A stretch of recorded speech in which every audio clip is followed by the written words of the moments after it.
She was forced into a marriage until the mafia boss stopped it and said, "Marry me instead." The crystal chandelier hanging above the dining table cast a fractured, shimmering light over the plates of uneaten food.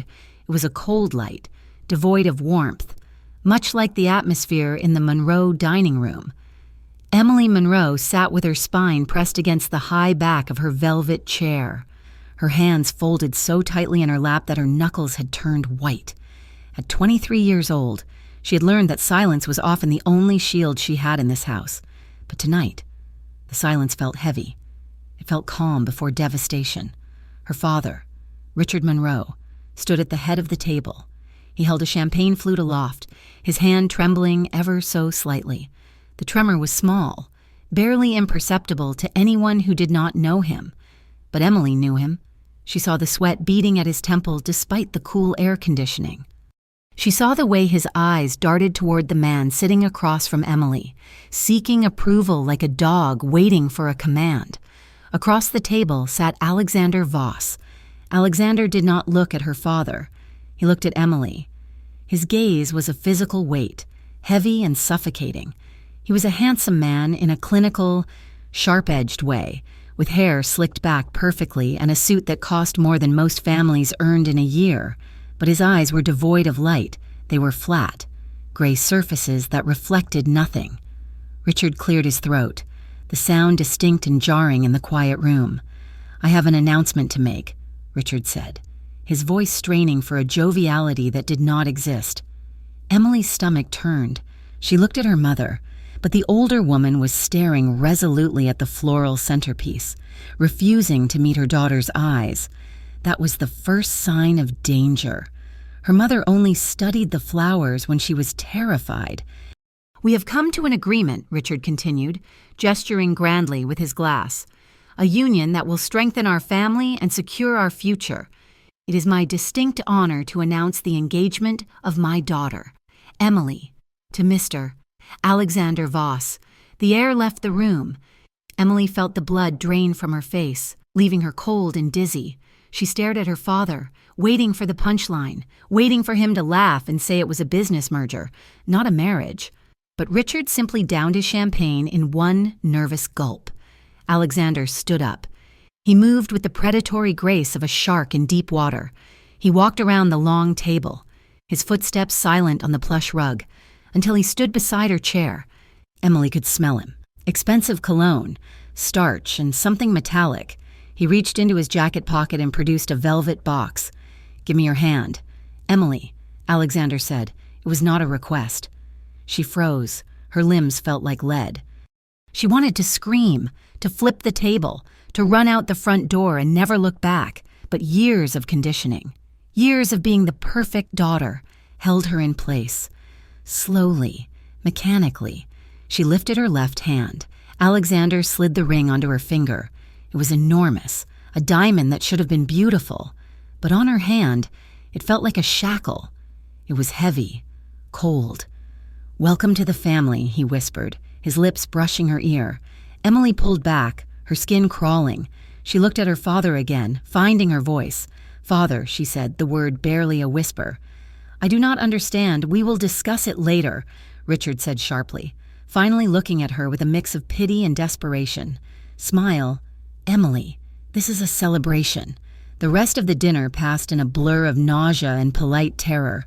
When Alexander finally left, kissing her hand with that same terrifying lack of emotion, Emily did not go to her room. She marched straight to her father's study. She found him pouring a glass of brandy, his hand shaking violently now. "Explain this," she demanded, closing the heavy oak door behind her. "You cannot just sell me off to a man I barely know.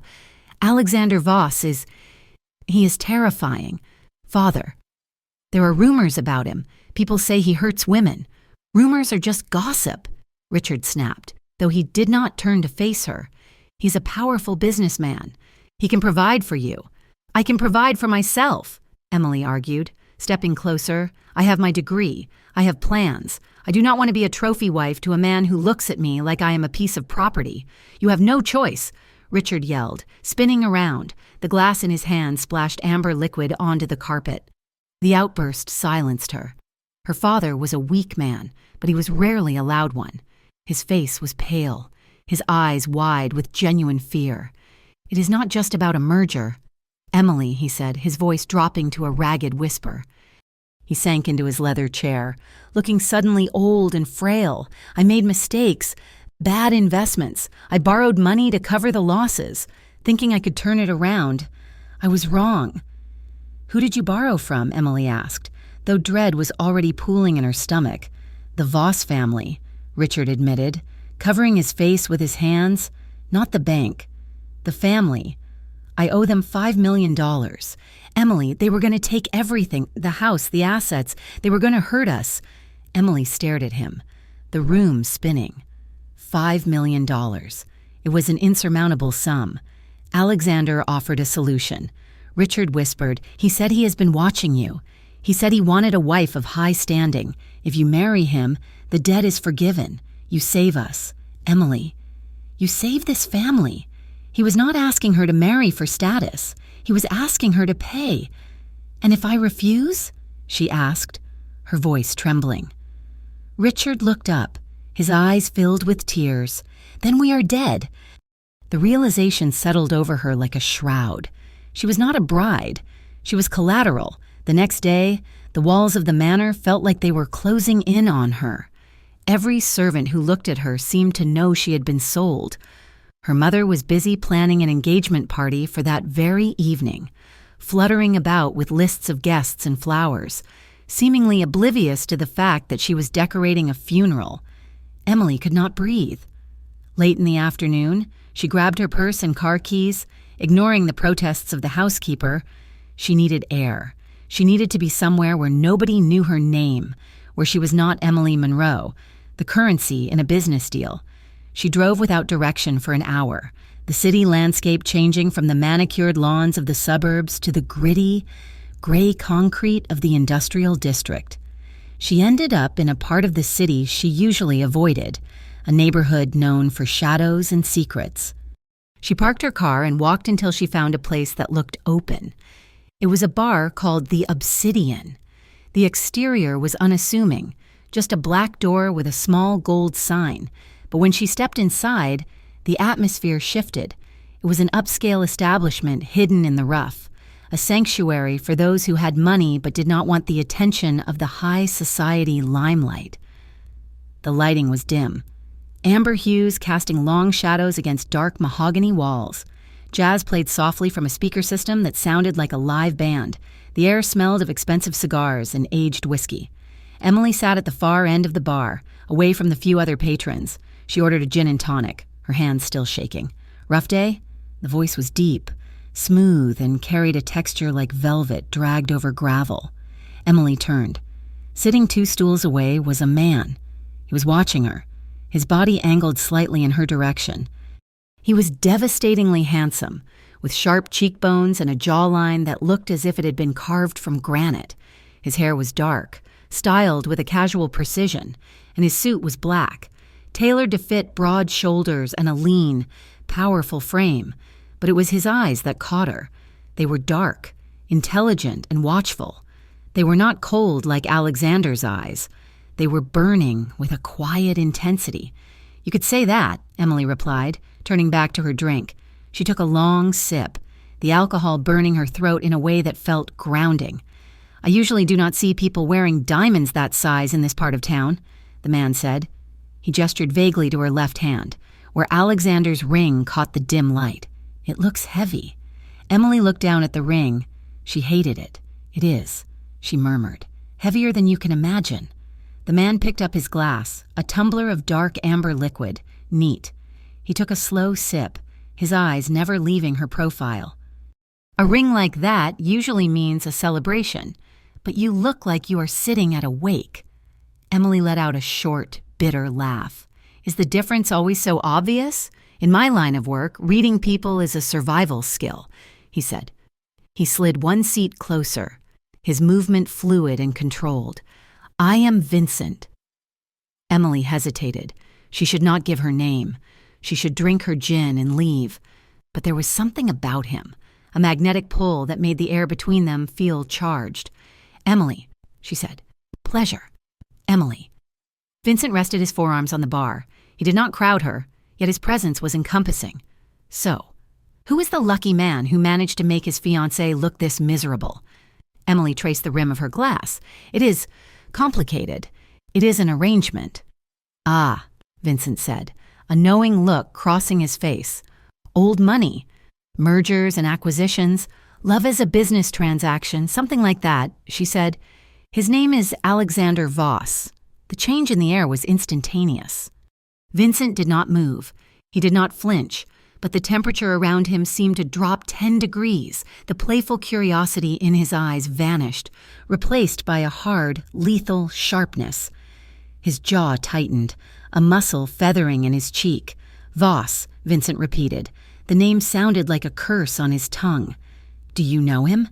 Emily asked, sensing the shift. A shiver ran down her spine. But it was not from fear of Vincent. It was the realization that Alexander's shadow reached even here. I know of him, Vincent corrected, though his tone suggested he knew much more. He's a man with a reputation, and not the kind of reputation that makes for a happy husband. He is difficult, Emily said carefully. He's a viper, Vincent said flatly. He turned his body fully toward her now, his intensity dialing up. Listen to me, Emily. A man like Voss does not view marriage as a partnership. He views it as ownership. If you are marrying him, you need to be very careful.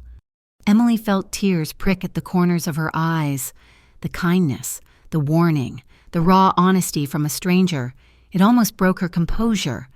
I do not have a choice, she whispered. My family. We owe him. Vincent studied her face, his gaze searching. He looked at the ring again, then back to her eyes. He seemed to be calculating something, weighing variables in a game she did not understand. There is always a choice, Vincent said softly. Sometimes the price is just higher than we want to pay. He reached out, his hand hovering near hers on the bar top. He did not touch her, but the proximity sent a jolt of electricity through her arm. If you ever decide that the price of staying is too high, he said, his voice low, almost intimate. Remember that vipers can be crushed. Emily stared at him, her heart pounding against her ribs. For a moment she saw something in his eyes, a promise of violence. Yes, but also a promise of protection. It was a dangerous look. It was the look of a man who burned the world down to get what he wanted. She pulled her hand back, breaking the spell. I have to go, she said breathlessly. I have an engagement party to attend. She stood up, her legs shaking. She threw cash on the counter, more than the drink cost, and turned to leave. Emily, Vincent called out. She paused at the door, looking back. Vincent raised his glass to her. A salute, a warning. Be careful tonight. She fled into the cool evening air, her heart racing. She told herself it was just the stress. She told herself it was the alcohol. But deep down, she knew it was him. She had felt safer in 5 minutes with a stranger in a dark bar than she had ever felt in her entire life. The engagement party was a masquerade of wealth and hypocrisy. The ballroom of the Monroe estate was filled with the city's elite. Politicians, bankers, socialites. They drank vintage champagne and ate caviar, whispering behind their hands about how lucky Emily was. Emily stood on a raised platform, Alexander's hand clamping the back of her neck like a vice. He smiled for the cameras, a cold, perfect smile. She is the jewel of my life, Alexander told a reporter, pulling Emily closer until she could feel the gun he wore holstered beneath his tuxedo jacket. Emily forced a smile. It felt like her face was cracking. Far above the crowd, on the mezzanine level where the shadows clung to the corners, a man stood watching. Vincent Moretti leaned against the marble railing, his hands in his pockets.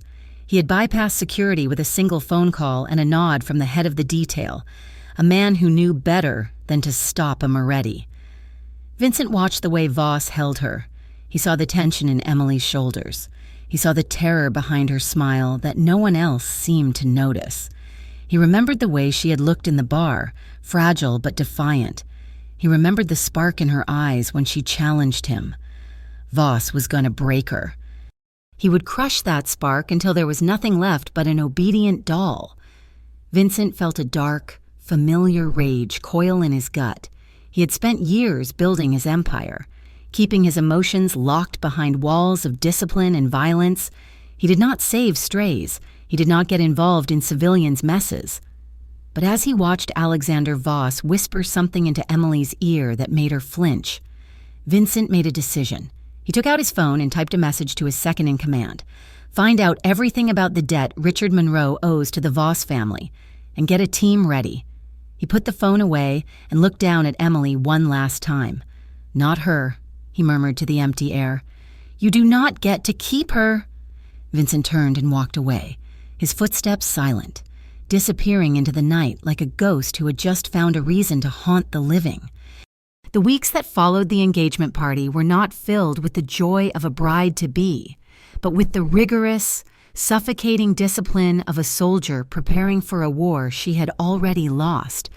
Alexander called it refining. Emily called it erasure.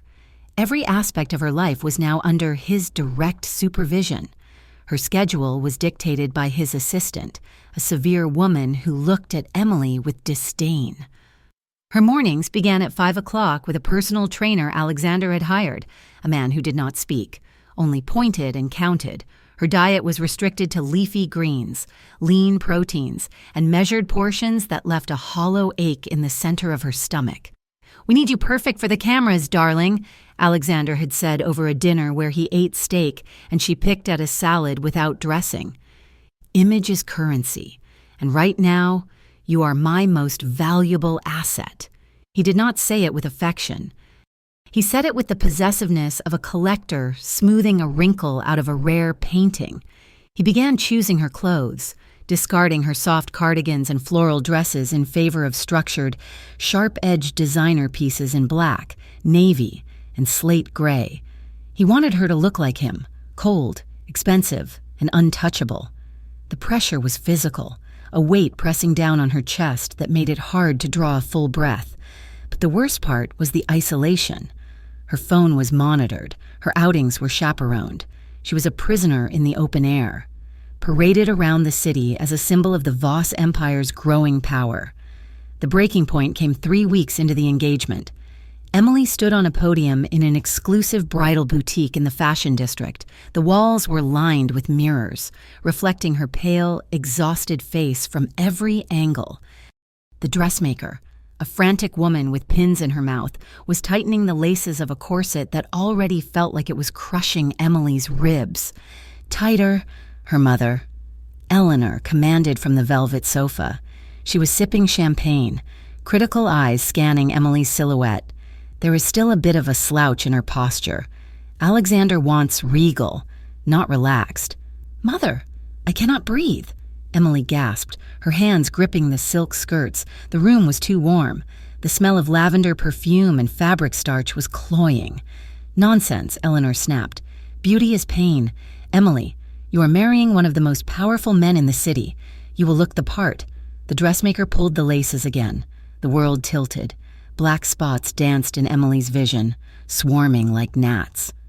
The sound of her mother's voice became distant, as if she were speaking from underwater. The heat in the room spiked, then vanished, leaving her freezing cold. Her knees buckled. She tried to reach out for the mirror to steady herself, but her hand grasped only air. She hit the floor with a soft thud, the layers of silk billowing around her like a collapsing cloud. For a moment, there was darkness. Then, consciousness returned slowly, accompanied by the sharp scent of smelling salts. Emily blinked, finding herself lying on the floor, the dressmaker hovering anxiously with a glass of water. Oh dear, the dressmaker muttered. Emily looked past her, seeking comfort, seeking her mother. Eleanor was standing up, but she was not rushing to Emily's side. She was inspecting the hem of the dress where Emily had fallen. Get her up, Eleanor said, her voice crisp and devoid of maternal warmth. And be careful with the lace. If she has torn it, that will take weeks to repair. Emily felt a crack in her heart, wider and deeper than the hunger pangs in her stomach. Her mother did not care that she had fainted. Her mother cared about the merchandise. "I need to eat," Emily whispered, her voice trembling. "Please, you can have an apple when we get home," Eleanor replied, checking her watch. "Stand up. Emily, we are behind schedule." 2 days later, Emily managed to slip her leash. Alexander was out of the city on business, and his security detail had grown lax, assuming the broken-down girl was too frightened to run. She told the driver to drop her off at the library, a place Alexander deemed acceptable for a woman of her station. But the moment the town car pulled away, she walked 3 blocks to a small, nondescript coffee shop tucked away in an alley. She just wanted coffee with sugar and a pastry. She wanted to taste something sweet. She wanted to sit in a corner and pretend, for 20 minutes, that she belonged to herself. She bought a blueberry muffin and a latte, sitting at a small wooden table near the back. She took a bite of the muffin, closing her eyes as the sugar hit her system, a fleeting moment of bliss. "You look like you have not eaten in a week." Emily's eyes snapped open. Vincent Moretti sat in the chair opposite her. She had not heard him approach. He was wearing a leather jacket over a dark t-shirt today, looking less corporate and more like the dangerous street soldier rumors claimed he was. His eyes were dark, scanning her face with an intensity that made her skin prickle. "Vincent," she breathed, glancing toward the door in panic. "You cannot be here. If someone sees us—" "My men are outside," he said calmly. "If any of Voss's watchdogs come within a block, I will know." He leaned forward, his elbows resting on the table. "You look pale, Emily, and thin." "I am fine," she lied, putting the muffin down. Her appetite had suddenly vanished, replaced by nervous energy. "I'm just preparing for the wedding." "Is that what they call it?" Vincent asked, his voice low and laced with anger. "Starvation, control." "Why are you here?" Emily asked, keeping her voice hushed. "Why do you keep appearing?" "Because you are walking into a fire, and you do not seem to realize how hot it burns," Vincent said. His expression hardened. "I did some digging on your fiancé." Emily stiffened. "I do not want to hear this." "You need to hear this," Vincent countered, his voice dropping an octave, commanding her attention. 3 years ago, Alexander was engaged to a woman named Elena Rostova, daughter of a shipping magnate. Beautiful, educated, spirited. Just like you. Emily stared at him, her hands clenching in her lap. "I have never heard of her." "Exactly," Vincent said darkly. "The engagement lasted 4 months. Elena started showing up to events with bruises she tried to cover with makeup. Then, she stopped showing up entirely. The official story was that she broke off the engagement and moved to Europe to study art." He paused, letting the silence stretch between them. "She never entered Europe. Emily. Her passport was never used. Her bank accounts were never touched. She vanished." A chill ran through Emily's body, colder than the winter wind outside. "What are you saying?" "I am saying that men like Alexander Voss do not let things go," Vincent said. "They destroy them. Elena tried to leave him. I do not think she made it out." "You are lying," Emily whispered, though the tremor in her voice betrayed her doubt. "You are a criminal. Why should I trust you over a respected businessman?" Vincent's eyes softened. "Just a fraction. Because I am a criminal who admits what he is. Voss hides his monster behind a suit. That makes him far more dangerous." He reached into his jacket pocket and slid a small piece of paper across the table. It had a phone number on it. Nothing else. "If you find proof," Vincent said, standing up, "if you realize I am right, call me." He turned and walked away before she could respond, leaving her alone with a half-eaten muffin and a terrifying seed of doubt planted in her chest. That night, the doubt bloomed into panic. She was at Alexander's penthouse, waiting for him to return from his trip. The apartment was a testament to his ego. Cold marble floors, steel furniture, abstract art that looked like violent slashes of paint on canvas. She sat in his home office, a room she was forbidden to enter. The door was usually locked, but the cleaning staff had left it slightly ajar. Vincent's words echoed in her mind. She vanished.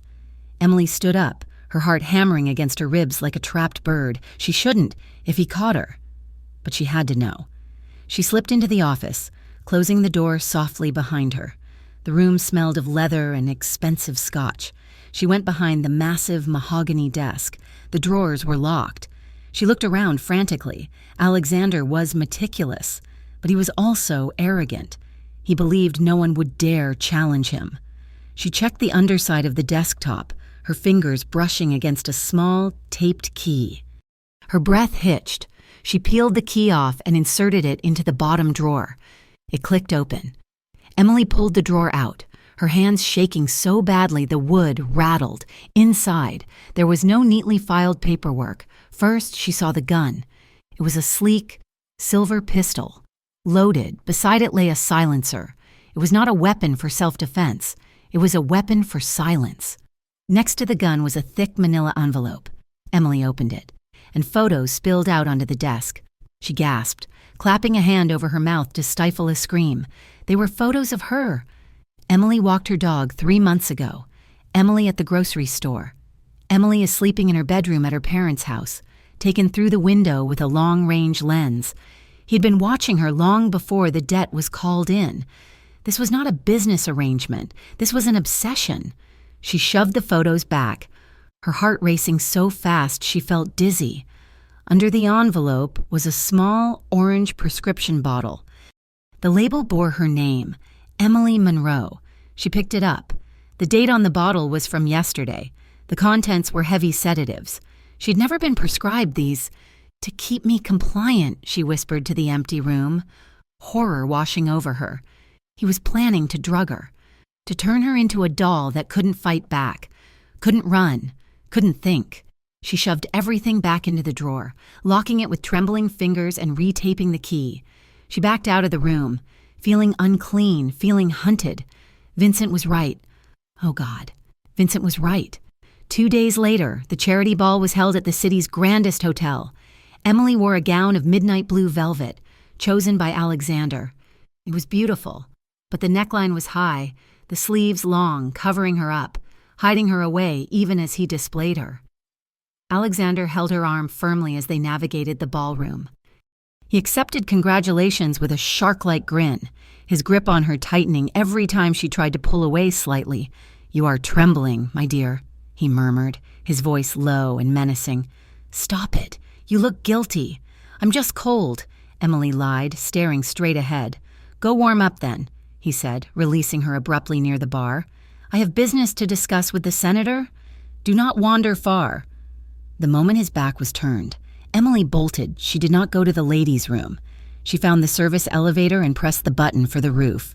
She needed air. She needed to escape the perfume, the lies, the suffocating weight of Alexander's presence. The rooftop was windy and cold. The city lights spread out below like a glittering ocean of indifference. Emily walked to the edge, gripping the stone railing. The wind whipped her hair across her face, stinging her eyes. She felt trapped. If she ran, her father would be ruined, perhaps killed. If she stayed, she would become a prisoner in her own mind, drugged and controlled until she vanished like Elena. "It is a long way down." Emily spun around. Vincent stepped out from the shadows of the HVAC unit. He was wearing a tuxedo, black on black, no tie. He looked like a dark prince of the city, dangerous and beautiful. "How did you get up here?" Emily asked, her voice breaking. "I told you," Vincent said, walking toward her slowly. "I have been watching." He stopped a few feet away. The wind ruffled his dark hair, but his eyes were steady anchors in the storm of her panic. "You looked inside the desk," he stated. It wasn't a question. Emily slumped against the railing, the fight draining out of her. "Yes, and a gun," she choked out, tears finally spilling over. "Photos of me from months ago, pills with my name on them." Vincent's expression darkened, a flash of pure, terrifying rage crossing his face before he suppressed it. "He plans to keep you sedated." "A docile wife." "I do not know what to do," Emily sobbed, sliding down the railing until she was crouching on the cold concrete. "He owns my father. He owns my family. If I leave, he will destroy everything." Vincent moved then, closing the distance between them. He crouched down in front of her, heedless of his expensive suit. "Look at me. Emily." She raised her tear-streaked face. "I can protect you," he said, his voice rough with intensity. "I can make the debt disappear. I can make him disappear, but I cannot do it unless you ask me to. I cannot start a war for a woman who walks willingly down the aisle." "Why?" she whispered. "Why would you do that for me?" "Because I know what it is like to be trapped," Vincent said softly. "And because from the moment I saw you in that bar, I knew you did not belong to him." "I am scared," she confessed, her voice barely audible over the wind. "He's so powerful." "He is a man," Vincent said, "and men bleed." The vulnerability in the air was thick, almost suffocating. They were two people from different worlds, huddled together on a rooftop while the city ignored them. Emily reached out, her hand trembling as she moved toward him. She needed to know he was real. She needed an anchor. As her fingers brushed the back of his hand, Vincent turned his palm upward. He caught her hand, but he did not grip it. Instead, he ran his thumb slowly across her knuckles. The touch was light, reverent, but the heat behind it seared through her skin. It was a touch that promised violence to the world and tenderness to her. She looked into his eyes and saw her reflection there, not as a victim, but as something precious. "Vincent," she breathed, her heart aching with a sudden, fierce longing. "Tell me to take you," he whispered, leaning closer. "Say the word, and we leave right now. My car is downstairs." Emily parted her lips to speak, to say yes, to run into the fire with him. "Emily!" The name cracked through the air like a gunshot. Emily flinched violently, ripping her hand away from Vincent as she scrambled to stand up. Alexander stood by the roof access door. His face was a mask of fury, his eyes bulging. Two of his personal security guards stood behind him. "Get away from her," Alexander snarled. Striding across the roof, Vincent stood up slowly, placing himself between Emily and Alexander. His posture shifted instantly, shoulders squared, hands loose at his sides, ready for violence. "Touch her, Voss, and you lose the hand," Vincent said, his voice deadly calm. Alexander stopped, sneering. "Moretti, I should have known a gutter rat like you would be sniffing around." He looked past Vincent at Emily. "Get over here. Emily, now." "She's not going with you," Vincent said. "She is my fiancée," Alexander spat. "And unless you want to start a war right here, right now, on top of a hotel filled with witnesses, you will step aside." Vincent did not move. He looked back at Emily. It was a silent question. "Do I kill them?" Emily looked at the guards. She looked at Alexander's manic rage. If Vincent fought them here, someone would die. Maybe Vincent. She couldn't let that happen. Not for her. "Vincent, don't," she whispered. Vincent's jaw tightened. "Emily." "I have to go," she said, tears streaming down her face again. She stepped around Vincent, her heart shattering in her chest. She walked toward Alexander, head bowed. Alexander grabbed her arm roughly, yanking her to his side. He glared at Vincent with triumph. "Stay away from what is mine." "Moretti," Alexander warned. "Next time, I won't be so polite." He dragged Emily toward the door. She looked back over her shoulder, her eyes locking with Vincent's one last time. He stood alone on the windy rooftop, his hands clenched into fists, watching her being taken away into the dark. He looked like a man who had just decided that peace was no longer an option. The penthouse was no longer a home. If it had ever been one, it was a glass cage suspended 40 stories above the city, hermetically sealed against the world below, for 3 days.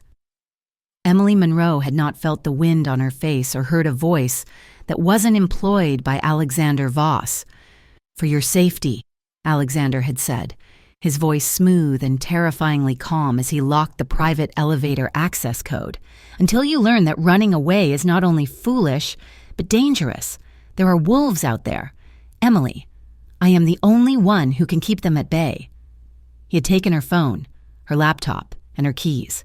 He had left her with nothing but the expensive clothes in the closet and the silent, looming presence of his security guards who stood outside the front door.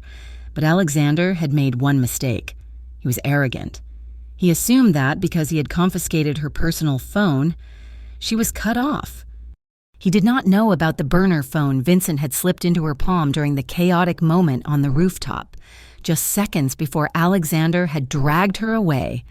It was a sleek, disposable device, smaller than a compact mirror, and she had kept it taped to the underside of the marble vanity in the master bathroom, the one room Alexander rarely entered. On the third night, while the rain lashed against the floor-to-ceiling windows, the device vibrated against the cold stone. Emily locked the bathroom door and retrieved it, her hands trembling. There was a single message glowing on the tiny screen. "When you are ready to run, I will be there." There was no signature, but she knew. She could almost hear his voice, the deep, gravelly timbre that had promised protection when everyone else offered her up as collateral. Emily stared at her reflection in the mirror. The woman looking back was pale, her eyes rimmed with dark circles, her collarbones protruding sharply against the silk of the robe Alexander had forced her to wear. She looked like a ghost haunting her own life. "I am ready," she whispered to the empty room. She didn't send a reply. She didn't know if it was safe, but the message shifted something inside her.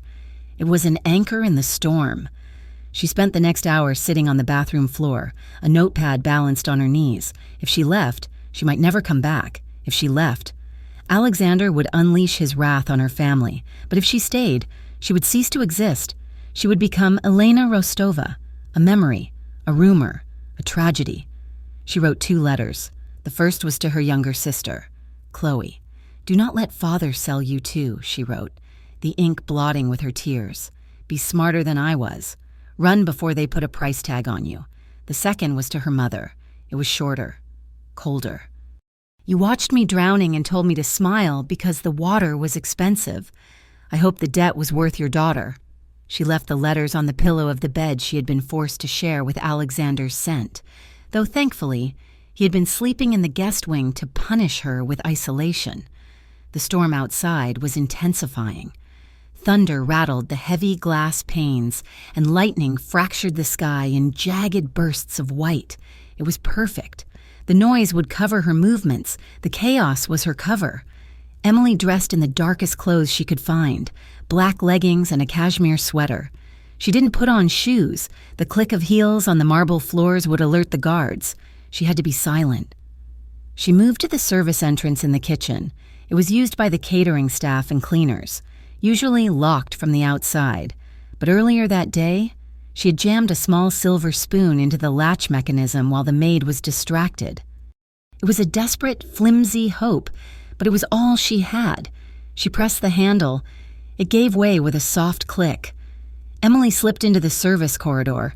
It was cold, smelling of bleach and concrete. She bypassed the main elevator, which required a key card, and found the freight elevator. It was slow, clanking and groaning as it descended, and every second felt like an hour. She huddled in the corner, her arms wrapped around herself, waiting for the doors to open and Alexander to be standing there with that dead-eyed smile. But when the doors opened, she was in the loading bay. It was empty, save for a few dumpsters and the howling wind blowing rain through the open garage gate. She ran. She burst out into the alleyway, the freezing rain instantly soaking her to the bone. The pavement was rough and icy against her bare feet, tearing at her skin. But she didn't feel the pain. She felt only the terror of being hunted. She ran toward the main street, blinded by the downpour, her hair plastered to her face. Cars hissed by, their headlights blurring in the deluge. She didn't know where she was going. She just knew she had to put distance between herself and the tower that scraped the sky behind her. A pair of headlights cut through the darkness, blindingly bright. A black sedan swerved out of the traffic, tires screeching on the wet asphalt as it pulled up onto the curb right in front of her. Emily froze, her breath hitching in a sob. Alexander found her. It was over. The rear door flew open. A man stepped out, ignoring the rain that immediately soaked his suit. He was tall, broad, and moved with a terrifying purpose. "Emily!" It wasn't Alexander. The relief was so violent it nearly knocked her over. She stumbled forward, her legs finally giving out. Vincent caught her before she hit the ground. His arms were solid iron around her, holding her up when she could no longer stand. She collapsed against his chest, shivering uncontrollably, gasping for air that wouldn't fill her lungs. "I have you," he growled against her ear, his hand gripping the back of her head, pressing her face into his coat. "I have you. You are safe now." He didn't wait. He scooped her up as if she weighed nothing and deposited her into the leather back seat of the car. He climbed in beside her, slamming the door against the storm. "Drive," Vincent ordered the driver, his voice hard. The car peeled away, merging back into the traffic, disappearing into the anonymity of the city rain. Inside, it was warm. Vincent stripped off his soaking wet jacket and wrapped it around her shoulders. She was shaking so hard her teeth chattered, her hands clutching the lapels of his coat as if it were a lifeline. "You came," she whispered, her voice broken. "How did you know?" "I told you," Vincent said, his eyes scanning her face for injuries, dark with worry. "I have been waiting every night. I knew you would run. I just needed to be close enough to catch you." He reached down and saw her feet, bare, bleeding, and blue with cold. His jaw tightened, a muscle feathering in his cheek. He didn't say a word about her foolishness. He simply reached into a compartment, pulled out a clean towel, and gently lifted her feet into his lap to dry them. The intimacy of the act, a mafia boss kneeling in a moving car to tend to her wounds, broke the dam inside her. Emily began to cry. Not the polite, silent tears she had shed for weeks, but deep, ugly sobs of exhaustion and release. Vincent didn't tell her to stop. He moved to the seat beside her and pulled her into his arms, letting her ruin his shirt with her tears, his hand stroking her wet hair over and over again. "Let it go, Emily," he murmured. "You're out. He cannot touch you here." The drive took 2 hours. They left the city behind, the skyscrapers giving way to suburbs, then to the winding, unlit roads of the countryside. The rain did not let up, hammering against the roof of the car like a drum. When the car finally slowed, they were deep in the woods, approaching a heavy iron gate that opened automatically. The estate was secluded, a sprawling stone house that looked more like a fortress than a home, surrounded by dense forest. Men with grim faces and earpieces stood at the perimeter, nodding to Vincent as the car passed. "Where are we?" Emily asked, her voice hoarse. "A safe house," Vincent said. "One of the few places Alexander Voss does not know exists. You will be safe here." He led her inside. The house was warm, smelling of wood smoke and cedar. It was masculine and sparse, filled with heavy, dark furniture and rugs. "My housekeeper will find you something dry to wear," Vincent said, leading her up the wide staircase. "You need a hot shower and sleep." He brought her to the master bedroom at the end of the hall. It was a massive room with a fireplace that was already crackling with warmth, a king-sized bed, and heavy curtains drawn tight against the night. "This is your room," he said. Emily looked around, hugging his coat tighter around herself. "Where will you sleep?" "I will take the couch downstairs," Vincent said, moving to check the lock on the window. "No," she said quickly. "I mean, is that safe? What if he finds us?" Vincent turned to her. His eyes were tired but fierce. "There are 12 armed men patrolling the grounds, Emily, and I will be right at the bottom of the stairs. If anyone wants to get to you, they have to go through me, and I promise you, they will not make it." He hesitated, then stepped closer, reaching out to brush a damp strand of hair from her forehead. "Sleep. You are free." He left, closing the door softly behind him. Emily showered, scrubbing the feeling of the penthouse off her skin until she was raw. She put on the oversized flannel shirt the housekeeper had left for her, which smelled faintly of detergent and lavender. She climbed into the massive bed, pulling the duvet up to her chin, but sleep did not come. Every time she closed her eyes, she saw Alexander's face. She heard the click of the lock. She heard the thunder and thought it was a gunshot. The silence of the large room was heavy, pressing down on her. She felt exposed, alone. She lay there for 2 hours, staring at the shadows dancing on the ceiling. Her heart rate refusing to slow down. She couldn't do it. She couldn't be alone in the dark. Emily threw the covers back and padded barefoot out of the room. The hallway was dark. She walked down the stairs, the wood smooth and warm under her feet. The living room was dimly lit by the dying embers of the fireplace. Vincent was lying on the large leather sofa, one arm thrown over his eyes, his long legs cramped against the armrest. His gun lay on the coffee table within arm's reach. He wasn't asleep. As soon as she stepped off the last stair, he sat up, his hand hovering over the weapon before he recognized her. "Emily?" His voice was rough with sleep and alertness. "What is wrong? Did you hear something?" "No," she whispered, hugging her arms. I can't sleep." Vincent exhaled, scrubbing a hand down his face. He looked exhausted, the stress of the rescue finally showing in the lines around his eyes. "It is the adrenaline. It will fade. I'm scared," she admitted, her voice trembling. "It is too quiet upstairs. Every shadow looks like him." She took a hesitant step toward the couch.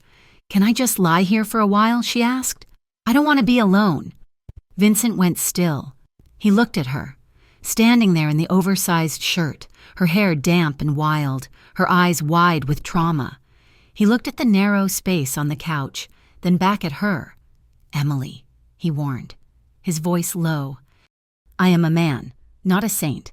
You are in a vulnerable state. I trust you," she said simply. "I don't trust the dark. Please."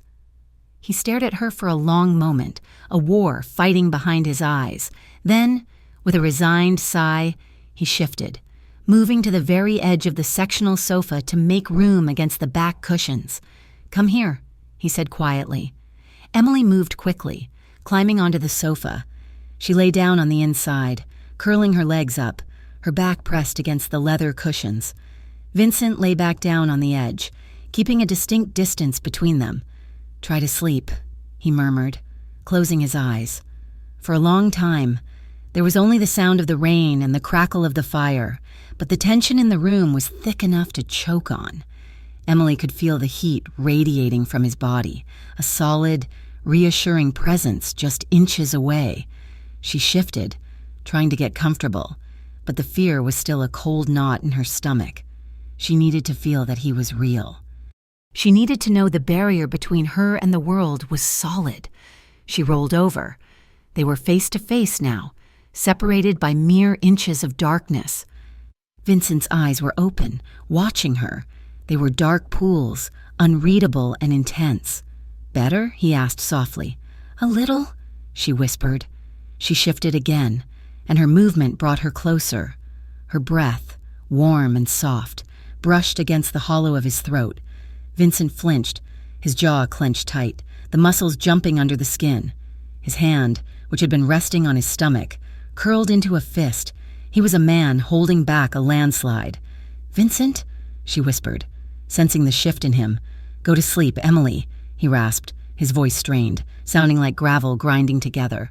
"Don't look at me like that." "Like what?" "Like I am your savior," he said, his eyes burning into hers. "I am not a good man. You need to remember that." "You are good to me," she countered. She reached out, her hand hovering in the space between them, then settled it tentatively on his chest, right over his heart. It was beating fast, a heavy, rhythmic thudding that betrayed his calm exterior. Vincent stopped breathing for a second. He looked down at her hand, small and pale against his black t-shirt, then back up to her eyes. He didn't push her away. He didn't pull her closer. He just lay there, agonizingly still, letting her touch him, letting her anchor herself to him. "You are safe," he repeated, the words sounding more like a vow to himself than to her. "I won't let anything hurt you, not even me."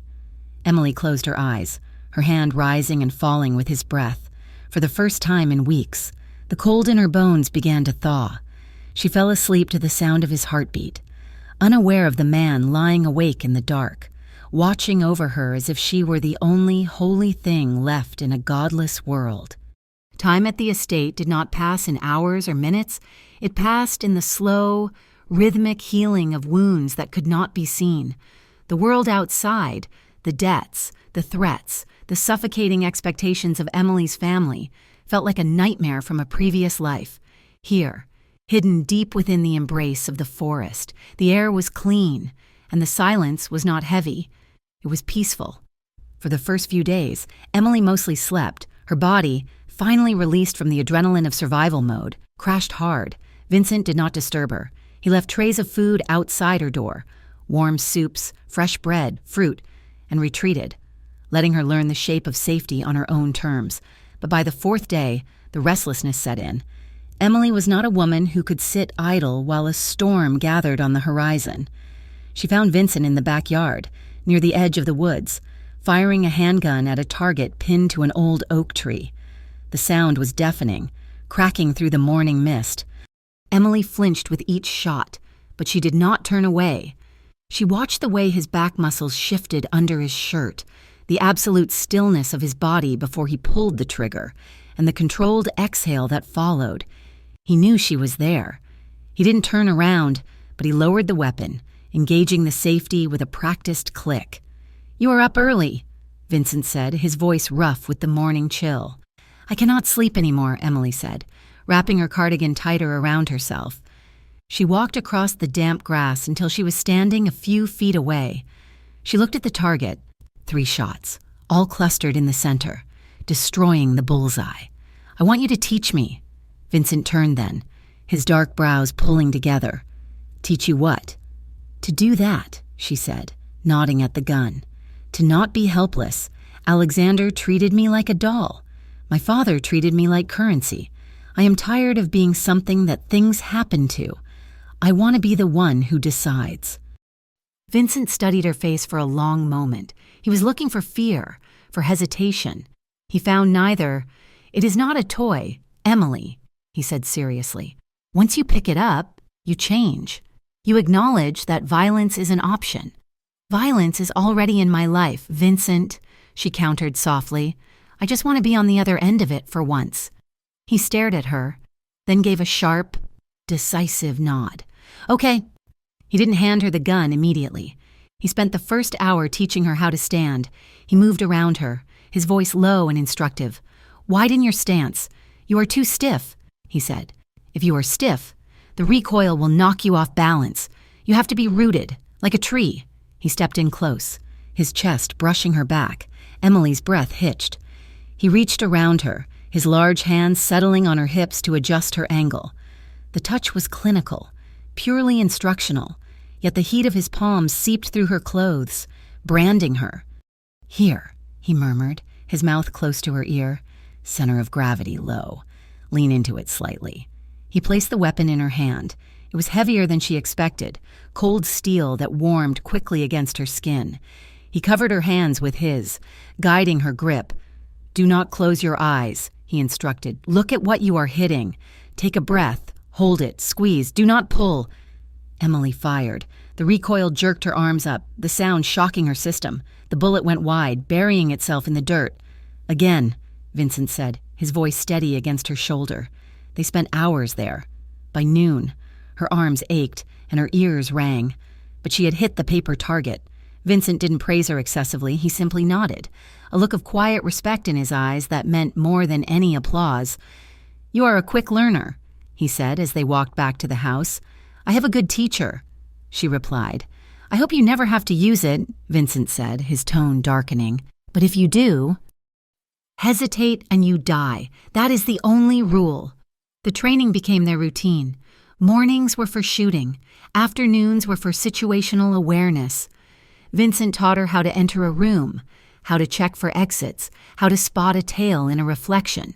He was dismantling the naive girl she had been and rebuilding her with steel in her spine. But the evenings were different. The evenings were soft. They fell into a domestic rhythm that felt dangerous in its intimacy. They cooked together in the large, industrial kitchen. Emily chopped vegetables while Vincent grilled steaks, moving around each other with a fluidity that usually took years to develop. One night, a week into her stay, they were sitting in the living room by the fire. Outside, the wind was howling, but inside, the firelight cast a warm, golden glow over the room. Vincent was nursing a glass of whiskey, his hand resting on his knee. Emily noticed the discoloration on his knuckles, bruises that were turning a sickly shade of yellow and purple. "Does it hurt?" she asked, breaking the comfortable silence. Vincent looked down at his hand, flexing the fingers slowly. "I don't feel it anymore." "What happened?" "A disagreement with an associate who thought loyalty was optional," Vincent said vaguely. He looked at her, his eyes softening. "Occupational hazard." Emily reached out, her fingers hovering over his battered hand before gently touching the skin. "You take so much pain for everyone else. It is the cost of doing business." He shrugged.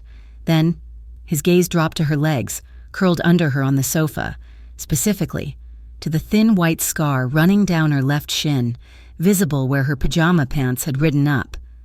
"And that?" Emily instinctively pulled the fabric down, but then stopped. She didn't want to hide from him. "I was 7, she said, a faint smile touching her lips.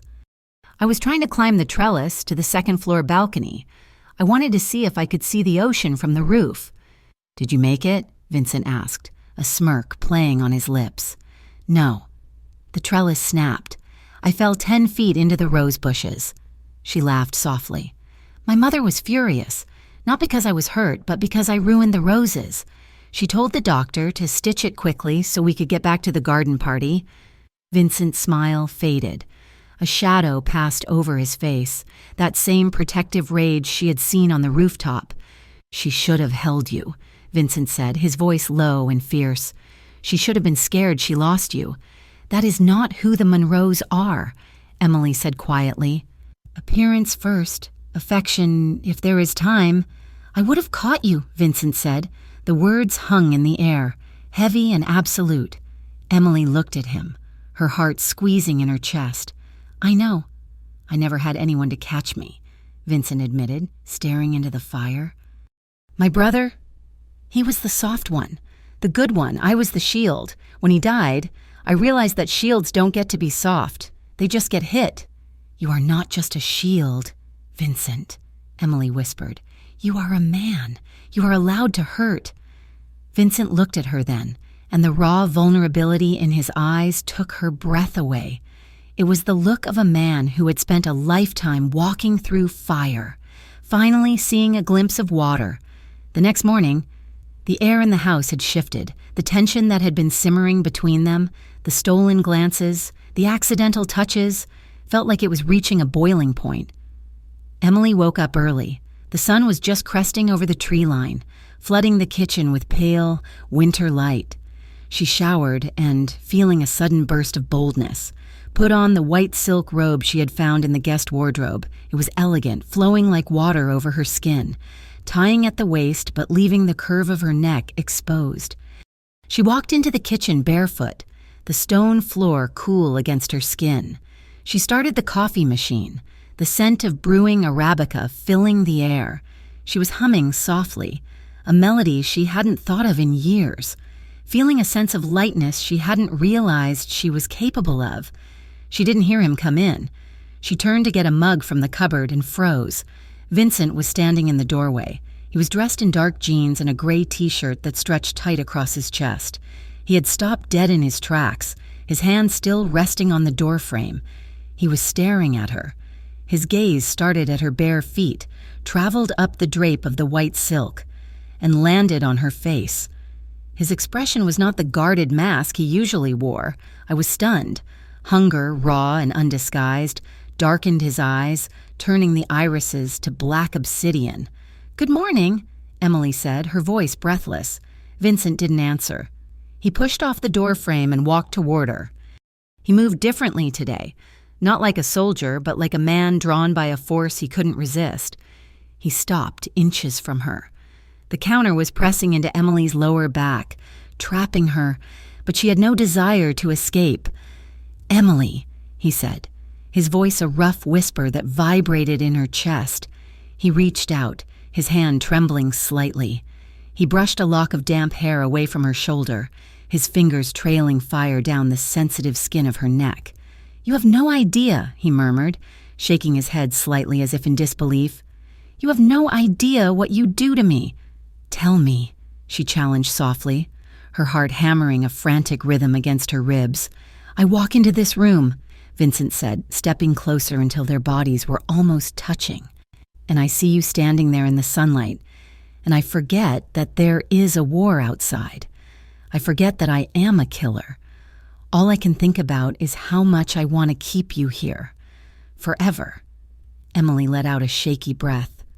She raised her hand, placing it flat against the center of his chest. She could feel his heart beating just as fast as hers, a chaotic, thundering drum. "Then keep me," she whispered. Vincent made a sound low in his throat, a growl of surrender. He leaned down and captured her mouth.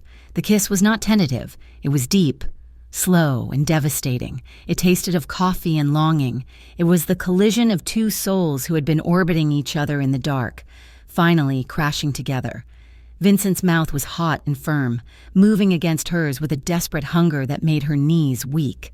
Emily gasped, opening for him, and he deepened the kiss, his tongue sweeping against hers, claiming her. He gripped her waist, his large hands spanning her ribs, and effortlessly lifted her onto the kitchen counter.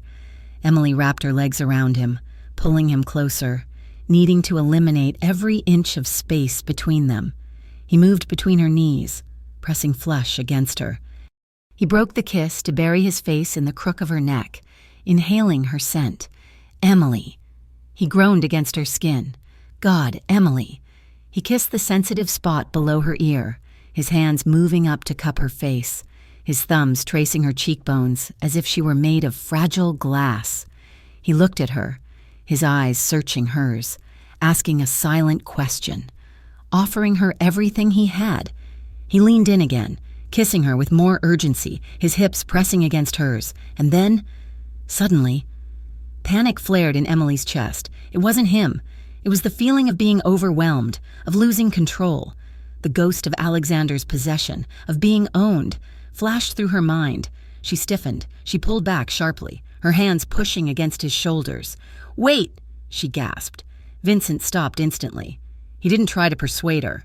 He didn't groan in frustration. He froze, his body rigid, his eyes locking onto hers with intense focus. "I'm sorry," Emily stammered, looking down, shame heating her cheeks. I can't. I'm not ready for everything, not yet. It is too much." She waited for the anger. She waited for the rejection instead. She felt a gentle touch on her chin. Vincent tilted her head up until she was looking at him again. His eyes were clear. There was no anger, only patience. Infinite, unwavering patience. "You never have to apologize for saying no," Vincent said firmly. "Not to me. Never to me." He brushed his thumb along her bottom lip, which was swollen from his kiss. "I am a patient man. Emily," he whispered, "I have waited my whole life for something real. I can wait a little longer for you." He kissed her forehead, a chaste, reverent seal of his promise, and stepped back, giving her space. He picked up his coffee mug, his hand steady, though his eyes still burned. "I have to go into the city today," he said, his voice returning to its usual calm cadence, though it was a shade deeper than before. "I need to meet with some contacts, see if we can find out what move Voss is making next. I will be back by nightfall." "Is it safe?" Emily asked, pulling her robe tighter, missing his warmth immediately. "Safer than staying blind," he said. "Stay inside. The guards are posted. Do not open the gate for anyone but me." He looked at her one last time, searing the image of her into his mind before turning and walking out the door. The day dragged on without him, the house, which had felt like a sanctuary, felt empty and cavernous. Emily practiced her dry fire drills in the living room, trying to focus, but her mind kept drifting back to the kitchen, to the taste of him, to the way he had stopped the moment she asked. By late afternoon, the sky had turned a bruised purple, heavy clouds rolling in over the treetops. At the perimeter of the estate, the shift change was happening. One of the guards, a man named Marcus who had been with Vincent for 2 years, walked toward the security booth at the main gate. He checked his phone. A bank notification flashed on the screen. Deposit received, $2 million. Marcus swallowed hard. He liked Vincent, but he had a sick mother and a gambling debt that was going to get his legs broken. Alexander Voss had offered him a way out. He disabled the silent alarm. Down the road, hidden by the curve of the forest, 3 black SUVs idled. As the gate clicked and began to swing open, the engines roared to life. Emily was in the library when she heard the sound. It wasn't the sound of Vincent's sports car. It was the heavy crunch of multiple tires on gravel. She stood up, her heart leaping into her throat. She moved to the window, peering through the slats of the blinds. 3 unfamiliar cars were tearing up the driveway. "No," she whispered. She turned to run, to grab the gun Vincent had given her, but the front door exploded inward with a deafening crash. Men in tactical gear poured into the hallway. "Clear the ground floor!" a voice shouted. Emily scrambled backward, knocking over a lamp. She sprinted for the back door, but before she could reach the kitchen, a figure stepped out from the dining room shadows. It was Alexander. He looked immaculate in a charcoal suit, untouched by the violence his men were inflicting on Vincent's loyal guards outside. He held a taser in his hand, a cruel smile playing on his lips. "Did you really think," Alexander said smoothly, "that you could hide from me?" Emily lunged for the knife block on the counter, desperation fueling her. She grabbed a chef's knife, spinning around to face him. "Stay back!" Alexander laughed. It was a dry, humorless sound. "Put it down, Emily, before you hurt yourself." "I would rather die than go back with you," she spat, gripping the handle until her knuckles turned white. "That can be arranged," Alexander said, "but not today." He nodded to someone behind her. Emily turned, but it was too late. The prongs of a taser hit her back. The world dissolved into white-hot pain, her muscles locking up, the knife clattering to the floor. She collapsed, darkness rushing up to meet her. The last thing she felt was Alexander's polished shoe nudging her hand aside. It was nearly midnight when Vincent returned. He knew something was wrong before he even saw the house. The gate was standing wide open. The security booth was empty. Ice flooded his veins. He slammed on the accelerator, the car fishtailing on the gravel as he roared up the driveway. He didn't bother parking. He threw the car into park while it was still rolling and bailed out, his gun drawn. "Emily!" he screamed, his voice tearing through the silence of the night. There was no answer. He saw the bodies of his men first, 2 by the front steps. He checked them. Dead. Professional hits. He took the stairs 2 at a time, bursting into the house. "Emily!" The foyer was a wreck. The front door was splintered. A lamp lay shattered on the floor. He moved through the house like a wraith, clearing room after room, his heart hammering a frantic, terrifying rhythm against his ribs. Please let her be hiding. Please let her be safe. He reached the kitchen. The signs of struggle were clear. The knife on the floor. The scuff marks. But she was gone. Vincent stood in the center of the kitchen, the place where only that morning he had held her and promised her safety. The smell of her, lavender and fear, still lingered faintly in the air. He saw something white on the floor near the island. He walked over and knelt down. It was the silk sash from her robe. It had been torn off in the struggle. Vincent picked it up. The silk was soft against his calloused, blood-stained fingers. He brought it to his face, inhaling sharply. A primal, guttural roar built in his chest, a sound of pure, unadulterated agony and rage. He stood up and slammed his fist into the granite countertop, the force of the blow cracking the stone. He pulled his phone out, his hand shaking with the need to kill. He dialed his second in command. "Get everyone," Vincent said, his voice devoid of humanity. It was the voice of the devil himself. "Wake them up, call in every favor, empty the accounts." "Boss?" the voice on the other end asked, terrified. "What is the order?" Vincent looked at the white sash in his hand, his eyes burning with a cold, blue fire. "Burn it down," Vincent whispered.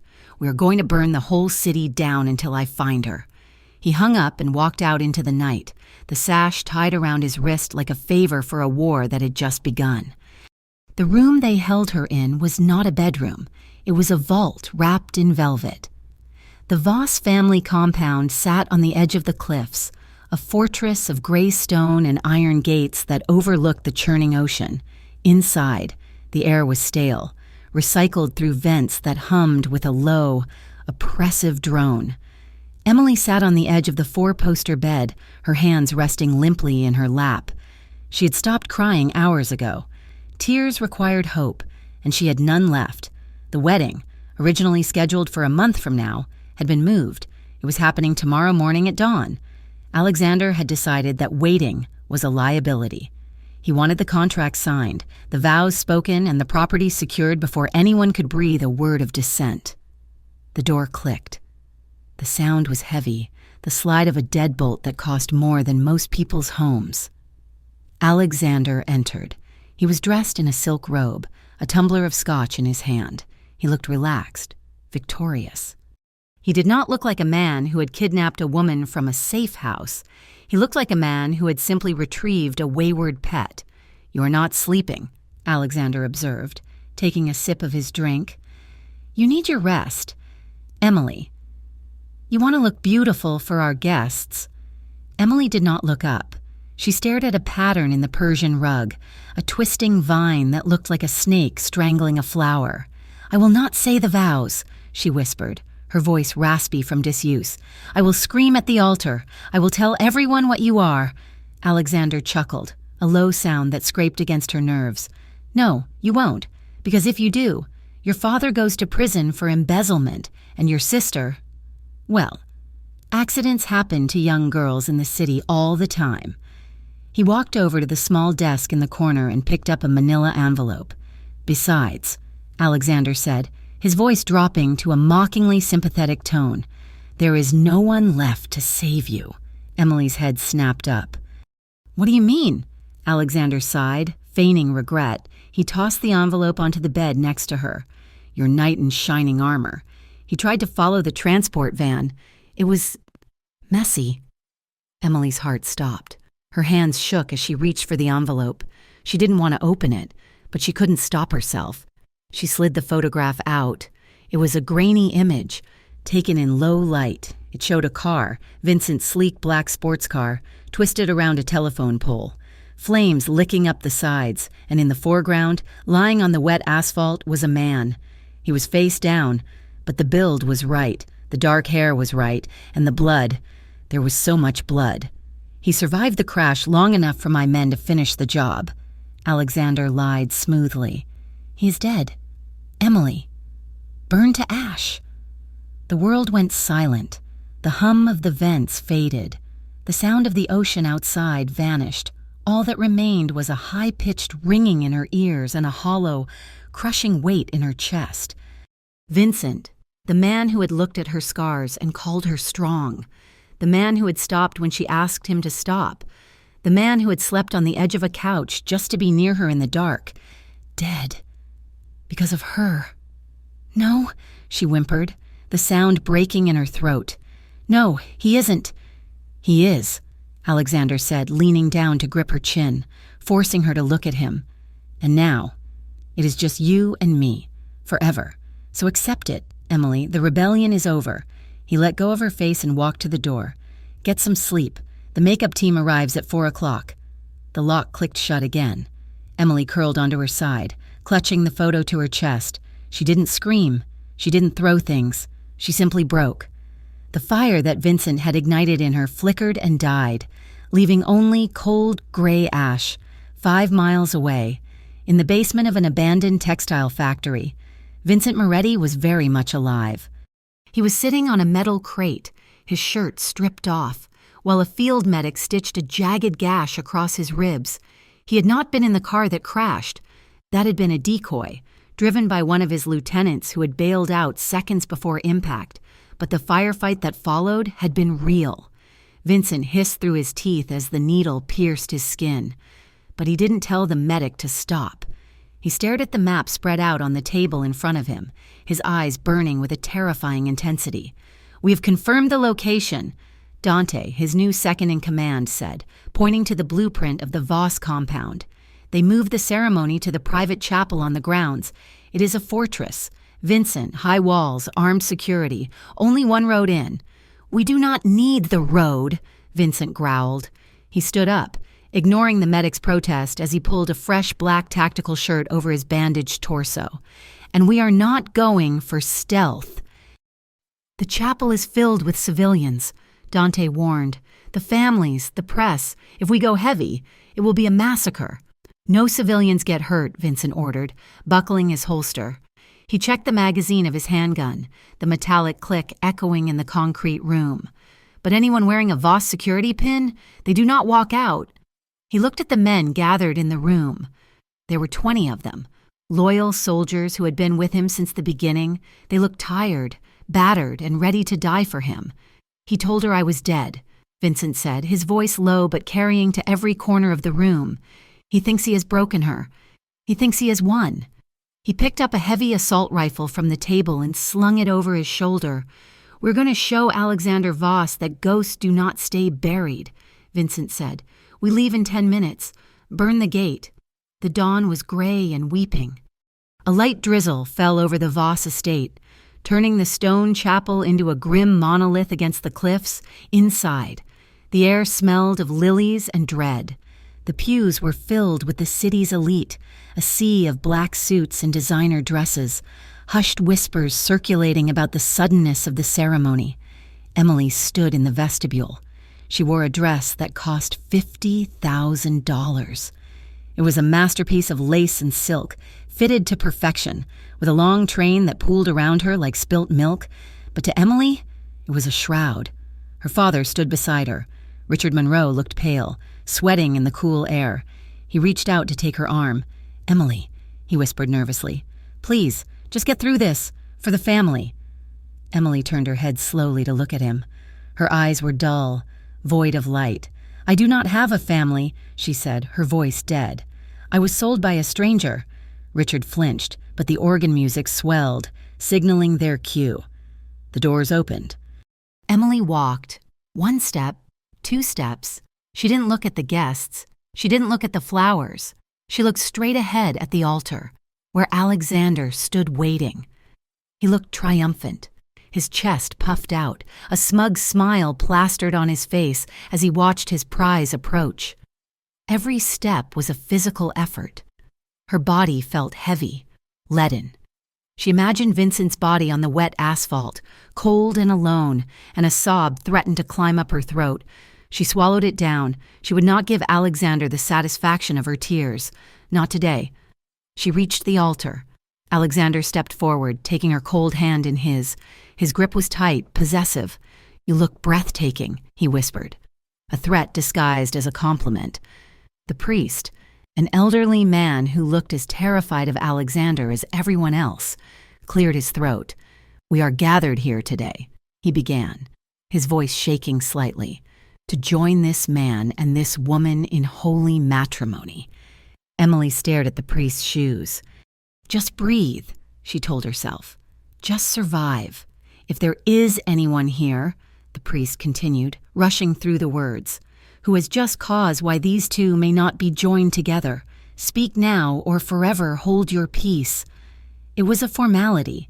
No one ever spoke. Boom. The heavy oak doors at the back of the church didn't just open, they exploded inward. Wood splinters rained down onto the back pews as the lock shattered under the force of a battering ram. The entire congregation screamed and ducked. A chill wind swept into the church, extinguishing the candles along the aisle. Standing in the doorway, backlit by the gray morning light, was a silhouette, tall, broad, lethal. Vincent walked in. He was not wearing a tuxedo. He was wearing black tactical gear, dust on his boots, a bandage visible at his neck, and a gun in his right hand. Behind him, a wall of armed men fanned out, securing the perimeter, their weapons trained on Alexander's security guards who stood frozen in shock. Vincent strode down the center aisle. He did not run. He walked with the terrifying inevitability of a natural disaster. Alexander dropped Emily's hand. His face went white, then purple with rage. "You!" he screamed. "You're dead. I saw the car." Vincent didn't even look at Alexander. His eyes were locked on Emily. Emily stood frozen at the altar. Her breath caught in her throat. She blinked. Sure, she was hallucinating, but he was there. He was real. He was breathing, battered and beautiful. "Vincent," she whispered, the name of a prayer. Vincent stopped 10 feet from the altar. He raised his gun, leveling it at Alexander's chest. The entire church held its breath. Then slowly, deliberately, he lowered the weapon to his side. He looked at Emily, his eyes blazing with a fire that could burn the world down. "She is not yours," Vincent growled, his voice echoing off the stone walls. "She never was."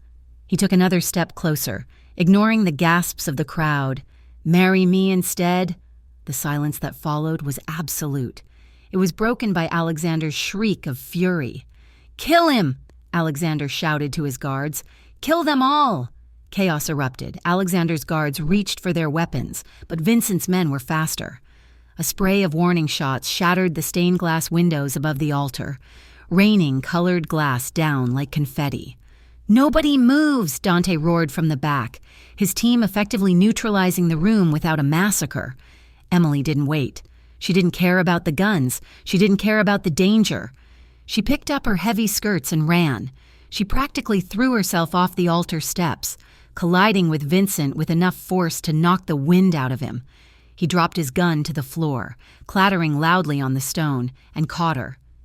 His arms wrapped around her waist, lifting her off her feet, crushing her against his tactical vest. "You're alive!" she sobbed, burying her face in his neck. "You're alive! You're alive! I told you!" Vincent rasped, burying his face in her hair, shaking with the force of his own relief. "I told you I would come. I told you I would be there." He set her down but didn't let her go. He framed her face with his hands, wiping away the tears with his thumbs. He looked at her as if she were the only person in the room. "I'm not letting you leave this church with him," Vincent said fiercely. "I'm not letting you leave with anyone but me." He turned his head, looking past her to the trembling priest. Alexander was cowering behind the altar.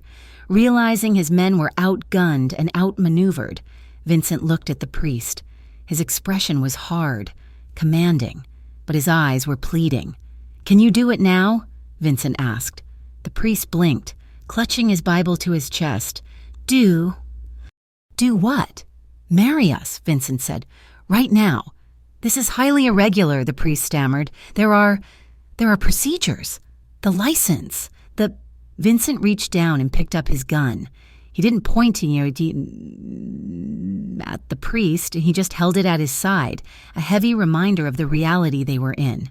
"Father," Vincent said, his voice calm but dangerous, "I have 20 men with automatic weapons outside. The woman I love is in a dress, and God is watching. I think we have everything we need." The priest looked at Alexander, who was fuming but helpless. He looked at the armed men lining the aisle. Then he looked at Emily. "Do you?" the priest asked her, his voice small. "Do you consent to this interruption?" Emily looked up at Vincent. She saw the blood on his bandage. She saw the dust of the battle he had fought to get to her. She saw the man who had taught her how to shoot, who had slept on the floor, who had treated her like a person instead of a possession. She smiled, and for the first time in weeks, it reached her eyes. It was a smile of pure, unadulterated rebellion. "Yes," she said, her voice ringing out clear and strong. "Yes, I consent." Vincent took her hand. His palm was rough, calloused, and warm. It was the only safety she had ever known. Then the priest swallowed hard, opening his book with trembling hands. "We shall skip to the vows." The scene was surreal. Broken glass littered the floor. Armed men stood guard by the statues of the saints. Alexander's mother had fainted in the front row, but in the center of the storm, there was only quiet. "Do you, Vincent Moretti," the priest asked, rushing the words, "take this woman to be your wedded wife?" Vincent didn't look at the priest. He looked at Emily, his thumb tracing the pulse point on her wrist. "I do," Vincent said, "with everything I have. And do you, Emily Monroe?" Emily squeezed Vincent's hand tight, anchoring herself to him. She looked at her father, cowering in the pew. She looked at Alexander, defeated and hateful. Then she looked at her husband. "I do," she said, and there was fire in her voice. Then the priest made the sign of the cross, looking like he wanted to faint. "I pronounce you man and wife. You may kiss the bride." Vincent didn't hesitate. He pulled her flush against him, one hand tangling in her hair, the other gripping her waist. He kissed her, and it wasn't a polite wedding kiss. It was a claim. It was deep, passionate, and seared with the promise of a future they would fight for. when they broke apart, breathless. Vincent grabbed his gun with one hand and Emily's hand with the other. "Let's go home," he said. Emily kicked off her high heels, standing barefoot on the cold stone. She gathered her silk train in her free hand and gripped Vincent's fingers tight. "Yes," she said. "Let's go." They walked back up the aisle together, stepping over the broken wood of the doors, walking out of the prison and into the gray, rainy morning as husband and wife. The drive back to the estate was silent, but it was not the heavy, suffocating silence of the ride to the church. It was a silence filled with adrenaline, slowly bleeding out, replaced by a profound, vibrating awareness of the person sitting in the passenger seat. The rain had stopped, leaving the world washed clean, the wet asphalt reflecting the moonlight like a mirror. When they pulled up to the heavy iron gates, the damage from the previous night's attack was already being repaired. New guards, hand-picked and heavily armed, stood at the perimeter. They nodded as Vincent's car passed, a silent acknowledgement of the king returning with his queen. Vincent parked the car and turned off the engine. The sudden quiet was deafening. He didn't move immediately. He just sat there, gripping the steering wheel, his chest rising and falling with deep, steady breaths. He looked over at Emily. She was still wearing the wedding dress, though the hem was stained with mud and the lace was torn where she had run. She looked like a fallen angel who had fought her way out of hell. "We are home," Vincent said, his voice rough. Emily looked at the stone house. It wasn't just a safe house anymore. It was the place where she had learned to breathe. "Home," she repeated, testing the weight of the word. Vincent got out and walked around to her side. He opened the door and offered her his hand. When she took it, he didn't pull her up. He leaned down, sweeping her into his arms, lifting her effortlessly against his chest. "Vincent, I can walk," she whispered, resting her head on his shoulder. "I know," he said, carrying her up the steps, "but I am never taking the chance of you stumbling again." He carried her through the repaired front door, up the wide staircase, and into the master bedroom. The fire was already lit, casting a warm, flickering glow over the room. He set her down gently beside the bed, but he didn't step away. The energy in the room shifted. The danger of the morning, the violence of the church, the chaos of the escape, it all narrowed down to this single point. Two people, standing in the dark, surviving together. Vincent reached out, his hand trembling slightly, and touched the veil that still hung from her hair. He pulled it free, letting it drift to the floor like a ghost. "You are beautiful," he murmured, his voice thick with emotion. "But I hate this dress. It belongs to the life you left behind." "Then take it off," Emily whispered. Vincent's eyes darkened. He stepped closer, his hands moving to the pearl buttons running down her back. He undid them slowly, one by one, his knuckles grazing her spine, leaving a trail of fire in their wake. The dress pooled at her feet, leaving her standing in the silk slip beneath. He pulled her against him, skin to skin, heart to heart. The kiss started slowly, a reverence, a question asked and answered. But then the dam broke, the fear of losing her, the rage of the last 24 hours, the months of longing, it all poured into the way he touched her. He kissed her deeply, drinking her in, his hands tangling in her hair, pulling her closer until there was no air between them. They moved to the bed, the sheets cool against their heated skin. This was not a taking, it was a gift. Vincent worshipped her. His hands, rough and scarred from a lifetime of violence, were impossibly gentle as they traced the lines of her body. He kissed the hollow of her throat, the curve of her shoulder, the scar on her shin from the rosebush. He treated her body like it was the only holy ground left in the world. Emily met him with equal intensity. She ran her hands over the hard planes of his chest, feeling the ridge of old scars and the fresh bandage on his ribs. She kissed the bruise on his jaw. She pulled him down to her, needing his weight, needing his reality. "Emily." He groaned against her mouth, his voice wrecked. "I love you, God, I love you." The confession hung in the air, raw and absolute. They moved together in a rhythm that was as ancient as it was new. It was slow, agonizingly sweet, an exploration of souls that had finally found their matching piece. When she cried out his name, it wasn't in fear, but in release. And when he found his release, he buried his face in her neck, holding on to her as if she were the anchor, keeping him from drifting into the abyss. Later, the fire had died down to glowing embers. They lay tangled together under the heavy duvet, limbs intertwined. The storm outside had passed, leaving a deep, velvet silence. Emily traced the tattoo on Vincent's bicep, a black sword wrapped in vines. "I always felt invisible," she whispered into the dark. "In that big house, with all those people. I was just a ghost. My mother looked through me. My father looked at me and saw a price tag. I thought that was all love was, a transaction." Vincent tightened his arm around her, pulling her back against his chest. He kissed the top of her head. "That wasn't love. Emily, that was leverage. I know that now," she said softly. "Because of you." She turned in his arms to face him. "Tell me about the brother you lost. You mentioned him once." Vincent went still. He looked up at the ceiling, his expression guarding a deep, old pain. "Gabriel," he said, the name sounding foreign on his tongue. "He was 2 years younger. He wasn't like me. He didn't have a temper. He wanted to be an architect. He used to draw sketches of buildings on napkins." Vincent swallowed hard. "Our father, he was a hard man. He wanted soldiers, not artists. I took the beatings for Gabriel. I fought his fights in the schoolyard. I thought if I was violent enough for both of us, Gabriel could stay clean."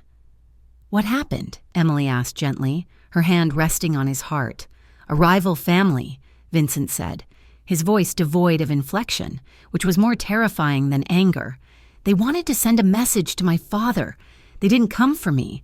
They knew I would fight back. They waited until Gabriel was walking home from a studio class. They took him." A tear slipped from the corner of his eye, disappearing into his hairline. "I found him too late," Vincent whispered. "After that, I stopped being a shield. I became a sword. I burned that rival family to the ground, every single one of them, but it didn't bring him back." He looked at Emily, his eyes shining in the low light. "I spent 10 years thinking I was broken," he said, "that I was just a weapon, until I walked into a bar and saw a woman wearing a diamond that looked like a shackle." Emily leaned up and kissed him, softly, tenderly, healing the boy who had lost his brother and the man who had blamed himself. "You are not a weapon, Vincent," she promised him. "You are my husband." Peace was a fragile thing, but they held on to it with both hands. For a week, the world was quiet.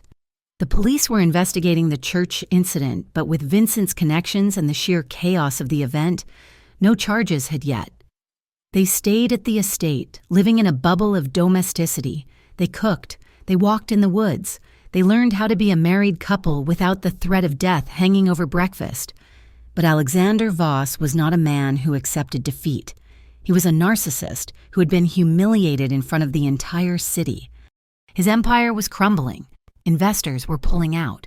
Rumors of his financial ruin were spreading, and he had one singular focus left: destroy the man who took his property and reclaim the woman who dared to run. It happened on a Tuesday afternoon. Vincent had gone to the edge of the property to inspect the new security sensors with Dante. Emily was in the library, reading a book by the window, a cup of tea cooling on the sill. She saw the glint of sunlight on metal in the tree line before she heard the engine. It wasn't a car. It was a tactical team moving on foot through the woods, bypassing the main gate entirely. Mercenaries. Emily didn't scream. She didn't freeze. She set her book down. She moved to the mahogany desk where Vincent kept a spare handgun in a biometric safe. She pressed her thumb to the scanner. Click, she pulled out the weapon. Checked the chamber just as Vincent had taught her. Look at what you are hitting. Take a breath. Squeeze. Glass shattered in the kitchen. "Clear the house," a rough voice shouted. "Target is the female. Kill the male on sight." Emily slipped out of the library, moving silently in her socks. She didn't run upstairs. That was a trap. She moved toward the basement door, which connected to the underground garage. A mercenary turned the corner into the hallway. He was dressed in camouflage, holding a suppressed rifle. He saw her. He raised his weapon. Emily didn't hesitate. She raised the gun, exhaled, and fired. The shot was deafening in the enclosed space. She missed his chest, but hit his shoulder. The mercenary yelled, spinning back behind the wall, dropping his rifle. "Contact, she's armed," he screamed into his radio. Emily sprinted for the basement door, locking it behind her and jamming a chair under the handle. She ran down the stairs, her heart hammering, but her mind crystal clear. Outside. The world exploded. Vincent had heard the gunshot. "Emily!" He roared, abandoning the sensor check. He didn't have his rifle. He had his sidearm and a knife. It was enough. He moved through the woods like a phantom. He took down the first mercenary from behind, snapping his neck before the man knew he was there. He took the man's rifle. Now it was a fair fight. Vincent breached the back door of the house, his vision tunneling. He moved through the kitchen, stepping over broken glass. 2 men came at him from the living room. Vincent dropped them with 2 precise shots to the chest, not breaking his stride. "Emily!" he shouted. "Basement!" Her voice came muffled through the floorboards. Vincent reached the basement door. Kicking the chair away, he ran down the stairs. The garage door was blown open. Sunlight streamed in, blinding him. Standing in the center of the garage, holding Emily by the hair with a gun pressed to her temple, was Alexander Voss. He looked deranged. His suit was dirty, his eyes wild, his face unshaven. He had lost everything, and he looked like a cornered rat. "Drop it!" Alexander screamed, pressing the barrel harder into Emily's skin. She whimpered, but her hands were clawing at his arm, fighting even now. Vincent froze. He raised his hands, the rifle hanging by its strap. "Let her go. Alexander," Vincent said, his voice deadly calm. "This is between us." "She is mine," Alexander spat. "I bought her. I own her." "You own nothing," Emily gasped, stomping her heel down onto Alexander's instep. Alexander howled in pain, his grip loosening for a fraction of a second. That was all Vincent needed. He didn't shoot. He lunged. He tackled Alexander, knocking him away from Emily. The gun skittered across the concrete floors, and Vincent was on top of him instantly. He didn't use technique. He used pure, unadulterated rage. He punched Alexander in the face. Hearing the nose crack, he punched him again and again. Alexander tried to fight back, flailing weakly, but he was a businessman fighting a warlord. Vincent dragged him up by his lapels and slammed him against the concrete pillar. He drew his knife, the blade flashing in the sunlight. He pressed the tip against Alexander's throat. "You touched her," Vincent snarled, his eyes black with murder. "I am going to carve you into pieces." "Do it," Alexander choked out, blood bubbling on his lips. "End it." Vincent pulled his arm back for the killing strike. "Vincent, no!" Emily's hand grabbed his wrist. Vincent froze. He looked at her. She was pale, shaking, her hair messy, but her eyes were clear. "Don't," she said. "He tried to kill you." Vincent breathed, his chest heaving. "He deserves to die." "He does," Emily agreed. "But if you kill him like this, in cold blood, you go back to being the weapon. You go back to the shadow." She stepped closer, her hand sliding down to cover his fist, holding the knife. "I don't want revenge, Vincent," she whispered. "I just want peace. I want us. If you kill him, he stays in our lives forever as a ghost. Let him rot in a cell. Let him be nothing." Vincent looked at Alexander, who was trembling with fear now that death was an inch away. He looked at Emily, who was offering him a way out of the darkness. Slowly, painfully.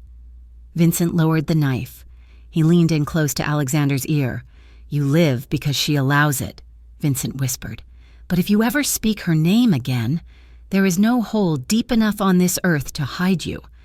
Vincent released him, letting Alexander slump to the floor, broken and weeping. Sirens wailed in the distance.